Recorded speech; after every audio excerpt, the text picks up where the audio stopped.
بسم الله الرحمن الرحيم. وقال الملأ من قوم فرعون أتذر موسى وقومه ليفسدوا في الأرض ويذرك وآلهتك قال سنقتل أبناءهم ونستحيي نساءهم وإنا فوقهم قاهرون. قال موسى لقومه استعينوا بالله واصبروا إن الأرض لله يورثها من يشاء من عباده والعاقبة للمتقين. قالوا أوذينا من قبل أن تأتينا ومن بعد ما جئتنا قال عسى ربكم أن يهلك عدوكم ويستخلفكم في الأرض فينظر كيف تعملون. ولقد أخذنا آل فرعون بالسنين ونقص من الثمرات لعلهم يذكرون.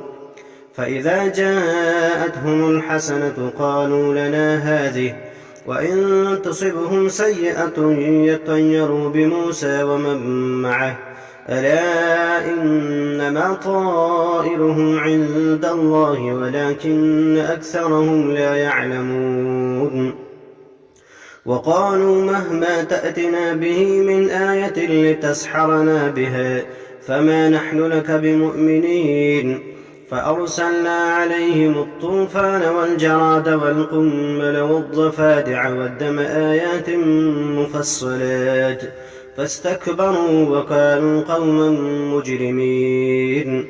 ولما وقع عليهم الرجز قالوا يا موسى ادع لنا ربك بما عهد عندك لئن كشفت عنا الرجز لنؤمنن لك ولنرسلن معك بني إسرائيل. فلما كشفنا عنهم الرجز إلى أجل هم بالغوه إذا هم ينكثون فانتقمنا منهم فأغرقناهم في اليم بأنهم كذبوا بآياتنا وكانوا عنها غافلين.